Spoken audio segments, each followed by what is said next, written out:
Tai sveiki visi, sveikinu servise 007 Landrenzo dujinės įrangos montavimo dirbtuvėse.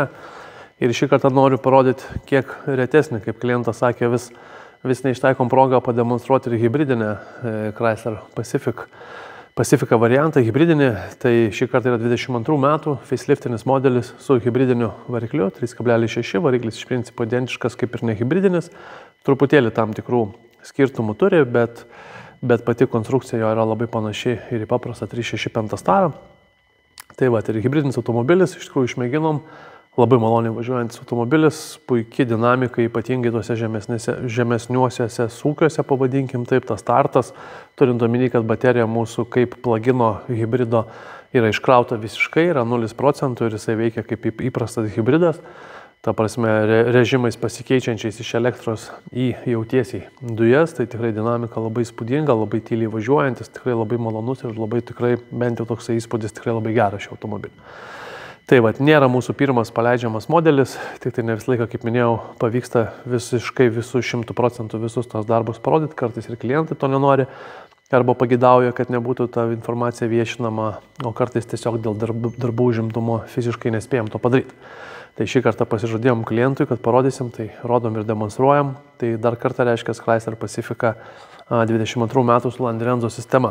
Trumpai apie jos komponentus. Tai pats valdymo blokas Landrenzo Evo OBD štai šitoje vietoje. Greta turim sumontuotas keistos fazės filtrą OMB, tai tuo pačiu ir dujų vožtuvas. Dujų reduktorius sumontuotas štai šitoje vietoje. Landrenzo L10 Turbo Oversize. Galingiausia šio reduktoriaus versija, slėgio daviklis. Dujinės fazės filtras, vėlgi atnaujintas, specialiai su surinkimu ir dujiniai purkštukai štai šitoje vietoje. Sistemą išmėginome tiek kelyje, be abejonės tiek už miesto, tiek mieste. Netgi padariau trumpą reportažą testavimo metu, tai pasižiūrėkit, prie aprašymo bus įkelta nuoroda, kaip mes atlikom jo testavimą. Tai tikrai, kaip jau ir minėjau, ne veltui sakau, kad automobilis labai sklandžiai ir maloniai važiuoja, tai dėl to, kad pats įvairavau ir pats testavau, tikrai labai geros komplektacijos, mažos ridos automobiliukas, tikrai labai smagus važiuoti kelyje. Tai va, visi Landrenzo dujinės įrangos montavimo darbai servise 007, kaip visada pagal aukščiausius kokybės standartus. Tai jeigu mes pasinagrinėsim truputį variklio skyrių, tai pamatysim, kad čia yra sudėtos ir spyruoklinės sąvaržos, ir specialios apsauginės gofros. Labai panašias, jeigu ne identiškas, taipogi rasti ir mūsų sumontuotas.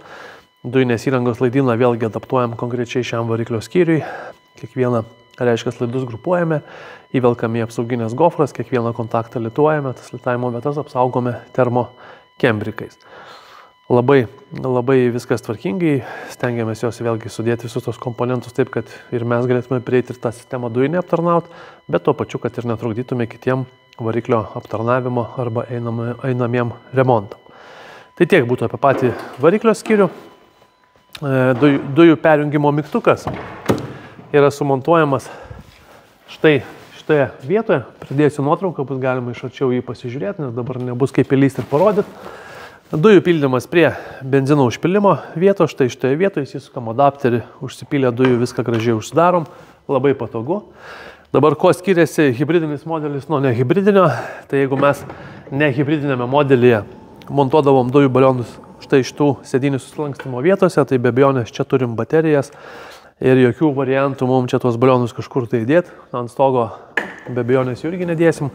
Tai vienintelis variantas mums liekantis yra ta visa galinė niša, o čia vėlgi pagal norus ir pagidavimus. Šiuo atveju turim įdėtą balioniuką, sakykime, 50 litrų, bet jį galima truputėlį galbūt mažinti, nes didesnio neįdėsim, nes 660 cm diametras, tik tai tokią nišą per ilgį va šitą va turim, taip kad didesnio jo neįdėsim, tai kas labai nori jo didesnio, galima montuoti arba jos du, arba kažkokį tai cilindrinį vieną balioną su ta mintim, kad ten daugiau to kuro prisipild, bet vėlgi įsivertinkim tai, kad papildomas svoris už galinės ašies, tai kažkiek labai čia daug to svorio prisidėti irgi nesinori, juo labiau hybridas, tai vis tiek trasoje mes labai čia toli kažkur vienu sustojimu nevažiuosim, pakankamai ekonomiškas automobilis, taip kad pakankamai, manau, racionalus variantas.